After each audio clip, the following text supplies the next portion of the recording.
Hello viewers, welcome back to RAM Solution. Today இந்த வீடியோவில் நம்ம என்ன பார்க்க போகிறோம்னா உங்களோட சிஸ்டத்தோட ப்ராசஸர் அல்லது CPU வந்து எப்படி வந்து பூஸ்ட் பண்ணுறது, அதனோட ஸ்பீடை வந்து எப்படி பூஸ்ட் பண்ணுறது, அதை பற்றி தான் பார்க்க போகிறோம்.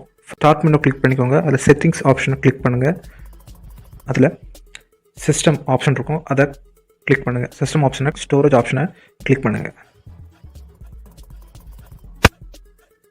கிளிக் பண்ண அப்புறம் இதுக்குள்ள நீங்கள் ரோல் பண்ணியிருந்தீங்கன்னா சென்டரில் ஆப்டிமைஸ் டிரைவ்ஸ் ஆப்ஷன் இருக்கும். ஆப்டிமைஸ் டிரைவ்ஸ் ஆப்ஷன் வந்து கிளிக் பண்ணுங்கள். ஆப்டிமைஸ் டிரைவ்ஸ் கிளிக் பண்ணிங்கன்னா இந்த மாதிரி ஒரு சப் விண்டோ ஓப்பன் ஆகும். இதில் நீங்கள் மோஸ்ட்லி நீங்கள் வந்து சி டிரைவ் தான் நம்ம ஆப்டிமைஸ் பண்ணணும். ஸோ சி டிரைவை செலக்ட் பண்ணிவிட்டு கீழே ஆப்டிமைஸ் பட்டன் இருக்கும், அதை கிளிக் பண்ணுங்கள். சி டிரைவை செலக்ட் பண்ணிவிட்டு ஆப்டிமைஸ் பட்டனை கிளிக் பண்ணுங்கள். ரன் ஆகும், ரன்னிங் வியூ ஆகும். ஸோ கொஞ்சம் டைம் எடுக்கும், வெயிட் பண்ணி நீங்கள் க்ளோஸ் பண்ணுங்கள். ஸோ 100% ஆனப்போ நீங்கள் க்ளோஸ் பண்ணிக்கோங்க. இந்த மாதிரி நீங்கள் இப்போ ஒரு கேம் நீங்கள் ஒரு ட்ரைவில் சேவ் பண்ணி வச்சுருந்தீங்கன்னா அந்த ட்ரைவை நீங்கள் வந்து ஆப்டிமைஸ் பண்ணலாம். ஸோ உங்களுக்கு தேவையான ட்ரைவை நீங்கள் ஆப்டிமைஸ் பண்ணிக்கலாம். முக்கியமாட்டு நீங்கள் வந்து சி ட்ரைவை கண்டிப்பாக ஆப்டிமைஸ் பண்ணிக்கோங்க.